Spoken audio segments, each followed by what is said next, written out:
You ever have one of those flights where you swear the universe is just testing your patience? Yeah, that was me, 3 months ago, flying out of Dallas with my parents. My mom's health had been rough for a while. She's got this heart condition that makes long trips a bit risky, so I was nervous already.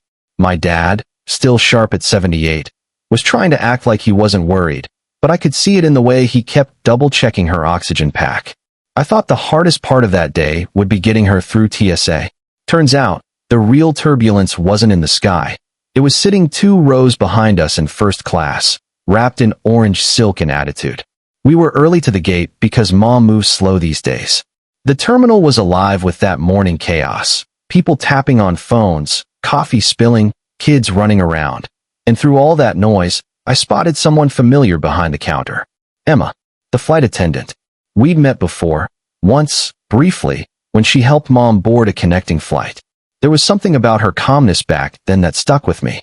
Seeing her again felt grounding, like maybe this flight wouldn't be so bad after all. And then, cue drama. Right behind us, I heard a voice I'd recognize anywhere, sharp, nasal, dripping with entitlement. "Excuse me," I said, priority boarding. "Do you even know who I am?" I turned around and, yep, there she was, Marjorie Lane, my next-door neighbor. The self-proclaimed queen of our HOA.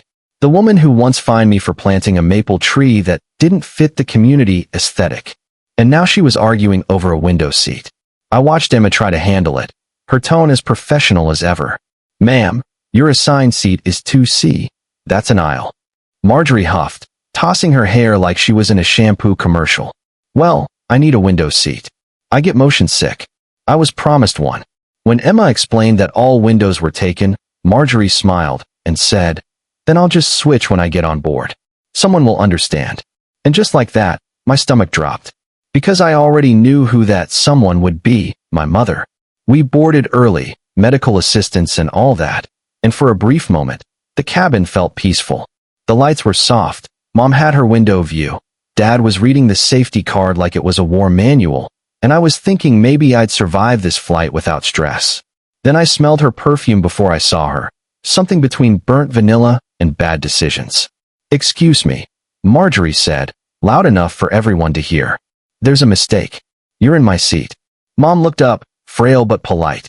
"Oh dear, I think this one's mine. It says 1A. Marjorie's voice dripped with sarcasm. "Well, maybe you're confused. I always get the window." Before I could stand, Emma stepped in, holding her tablet. "Ms. Lane, your seat is 2C. Please take your assigned seat." Marjorie's lips curled. "Of course you'd take his side," she said, eyes flicking toward me. "How professional of you." I clenched my jaw, ready to respond, but my dad's hand landed on my arm. "Don't," he murmured. "She's digging her own hole." Marjorie stomped back to her seat, muttering something about people who think kindness is currency. I thought that was the end of it. Oh, how naive I was. 2 hours into the flight, we hit turbulence. Nothing major, just a little bump that spilled a bit of wine. Unfortunately, that wine belonged to Marjorie. She gasped like the plane had been struck by lightning. "You did that on purpose," she shouted at Emma, who was busy securing trays. "You pressed some turbulence button because you can't stand being corrected." Emma blinked, stunned. "Ma'am, turbulence is caused by weather." "Oh, please," Marjorie snapped. "You think that uniform makes you powerful? Sweetheart, you're just serving drinks at 30,000 feet." The whole cabin went silent. My mom's breathing quickened. I stood up. "That's enough." Marjorie turned, eyes gleaming. "Oh, look who's defending her now. Maybe control your little girlfriend instead of letting her flirt midair." Gasps rippled down the aisle. Emma stayed composed. Barely, but I could see the tension in her hands. "Ms. Lane," she said evenly, "please lower your voice, or I'll have to report you for harassment." Marjorie leaned back with a cruel smile. "Report me. I dare you." Dad whispered something to me again, calm as ever. "She's a bully. Let her trip on her own ego." And he was right, because the universe has perfect timing. Minutes later, Emma's earpiece crackled. The purser confirmed what she'd suspected. Marjorie had been flagged before boarding for trying to fake a medical condition to get upgraded. When Emma told me quietly, I couldn't help but grin. So that's what this is about. She didn't get her way. Emma nodded. And now she wants someone else to pay for it. Marjorie wasn't done. She ordered another drink, then another, getting louder each time. Eventually, she pulled out her phone and started recording Emma while she was helping Mom adjust her blanket. "What are you doing?" I demanded. "Just documenting the in-flight romance," she sneered. "Your girlfriend's awfully handsy for someone on duty." Emma's voice went icy. "Delete that right now." "Or what? You'll call the pilot?" Marjorie laughed, tipping her glass. "Maybe he'll join the fun too." That's when I lost it. "You're harassing her." She rolled her eyes. "Oh please, I'm exposing unprofessional behavior. You should thank me." Dad, ever the strategist, quietly turned to the man across the aisle, a broad-shouldered guy who'd been watching the whole thing. "Excuse me," Dad asked. "You didn't happen to catch that on video, did you?" The man nodded. "Off-duty pilot. Got the whole thing." Dad smiled. "Perfect. Keep it safe." A few minutes later, Emma got the call. The captain had been informed. Then his voice came over the speaker, calm, authoritative, final. "All passengers, please remain seated. Cabin crew, begin documentation procedure for an in-flight incident." You could have heard a pin drop. Marjorie froze, face pale. "What's happening?" Emma raised her service tablet, showing the recording log.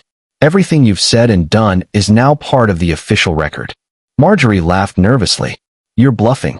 But the purser arrived, along with another crew member and the off-duty pilot, handing over his phone. Emma's tone didn't waver. "Ms. Lane, you verbally abused crew, insulted passengers, and violated flight safety regulations. Upon landing, you'll be escorted by aviation security." The color drained from her face, then returned as pure rage. "You can't do that. I'll sue every one of you." From her seat, Mom's soft voice cut through the air. "It's funny," she said gently, "how some people think money can buy manners." A few passengers chuckled. Even I couldn't help but smile. When the plane began its descent, the cabin was quiet again. Emma approached Marjorie one last time, holding a folded document. "Marjorie Lane," she said calmly, "you're officially being reported for harassment and endangering a passenger with a medical condition. You'll finish the flight in economy." And just like that, the Queen was dethroned. Her walk of shame down the aisle was cinematic. The gold bracelets, the orange blouse, the whispered, "serves her right," from nearby seats. It was karma in motion. After she was gone, Emma knelt beside my mom. "Are you all right, ma'am?" Mom smiled faintly. "You did well, dear. So did my son." Emma blushed, and for a second, I forgot we were surrounded by strangers. My dad patted my shoulder. "Your mother raised you right." And for the first time all day, I believed him. When we landed in London, 2 uniformed officers were waiting. Marjorie tried to argue, claiming she'd been misunderstood, but they didn't even respond, just guided her out quietly. The rest of us watched in stunned, satisfied silence. Later, as I was pushing Mom's wheelchair toward the terminal, Emma walked beside us. We didn't talk much, just that kind of quiet you get after a storm has passed.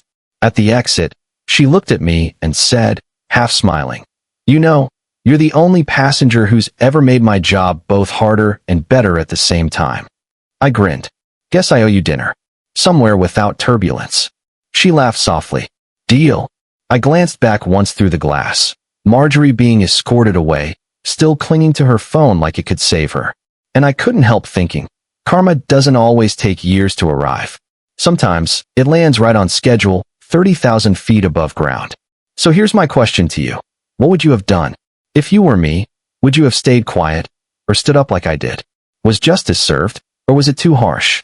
Drop your thoughts in the comments, because trust me, everyone's got a Marjorie somewhere in their life.